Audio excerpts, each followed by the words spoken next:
जैसे पाकिस्तान के बुरे हालात हैं, इसके अंदर इन्वेस्टमेंट स्ट्रेटजीज क्या होनी चाहिए। बुरे हालात के अंदर भी आपकी जो स्टेबिलिटी है वो बरकरार रखनी चाहिए। अगर आपके 4 प्लॉट हैं तो कम से कम 2 को लिक्विडेट करके तो किसी ऐसी जगह इन्वेस्टमेंट में डालें जहां से पैसा आने का चांस हो। बुरे हालात में ना हर तरह की सूरत हाल के लिए तैयार रहना चाहिए।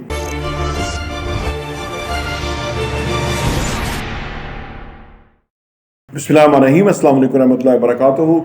मेरा नाम अहमद अकील है, आप देख रहे हैं property TV. In the time of crisis या क्रंच पीरियड के अंदर इन्वेस्टमेंट स्ट्रेटजीज क्या होनी चाहिए। जैसे पाकिस्तान के बुरे हालात हैं, इसके अंदर इन्वेस्टमेंट स्ट्रेटजीज क्या होनी चाहिए और जो लोग अच्छी स्ट्रेटजीज अडॉप्ट करते हैं उसके मुताबिक एक्ट करते हैं वही बहुत गेन करते हैं।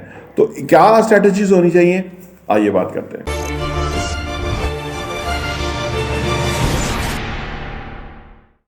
Welcome back. देखिए जी, इस टाइम ऑफ क्राइसिस के अंदर जो है ना, नंबर 1 चीज़ है वो है कि मेंटेनिंग स्टेबिलिटी। बुरे हालात के अंदर भी आपकी जो स्टेबिलिटी है वो बरकरार रखनी चाहिए। आपको ऐसे इकदाम करने चाहिए कि वो चीज़ें स्टेबल रहें। हालात ऊपर नीचे होते रहते हैं, लेकिन जो क्राइसिस क्रिएट हो जाना है ना, वो अगर बाहर क्राइसिस क्रिएट हो और आपके साथ भी हो जाए तो ये बड़ा एक मसला होता है। तो इसलिए स्टेबिलिटी रहनी चाहिए। आपके यहाँ हालात जो है वो नॉर्मल रहने चाहिए। प्रॉफिट ऊपर नीचे होगा, हालात अच्छे बुरे आएंगे, लेकिन आपको एक प्रॉपर तरीके से मूव फॉरवर्ड होना चाहिए। नंबर 2 ये डाइवर्सिफिकेशन। जब जैसे प्लॉट्स के अंदर लोगों को फ़ायदा नहीं हो रहा, पैसा रुका हुआ है, ब्लॉक जो फाइल्स थी, पैसा हाफ हो गया, तो ये सूरत हाल होती है जब आप डाइवर्सिफाई करें, एक ही तरफ पैसा ना लगाए रखें। अगर आपके 4 प्लॉट हैं तो कम से कम 2 को लिक्विडेट करके तो किसी ऐसी जगह इन्वेस्टमेंट में डालें जहां से पैसा आने का चांस हो, जहां से ग्रोथ हो, जहां से प्रॉफिटेबिलिटी हो, जहां से जो है ना आपको अच्छी खबरें आए, होप्स आए। जैसे हम कंस्ट्रक्शन के प्रोजेक्ट्स के अंदर इन्वेस्ट करते हैं तो वहां पे गारंटेड फ़ायदा है, प्रॉफिट है, 50%, 60% साल का फ़ायदा होगा ही होगा।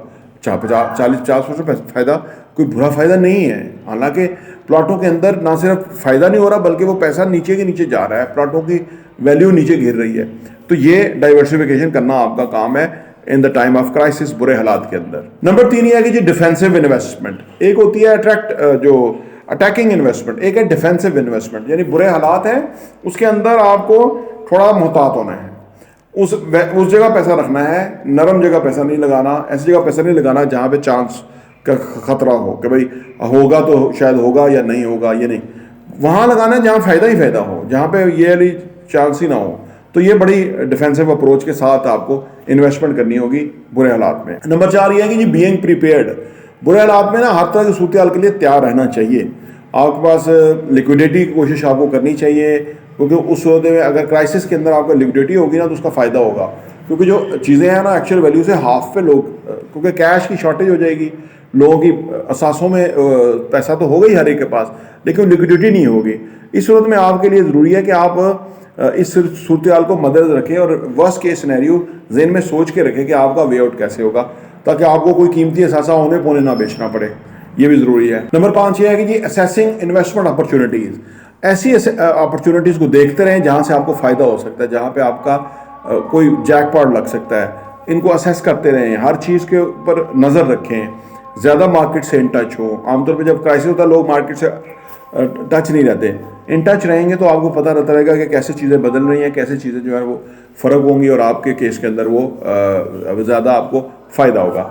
ये चंद तजावीज़ हैं in the time of crisis. अगर आप अपनी इन्वेस्टमेंट स्ट्रेटजीज़ को इन बुनियादों के ऊपर मद्देनज़र रखें तो आपको बहुत फ़ायदा हो सकता है। प्रॉपर्टी टीवी देखने का बहुत बहुत शुक्रिया।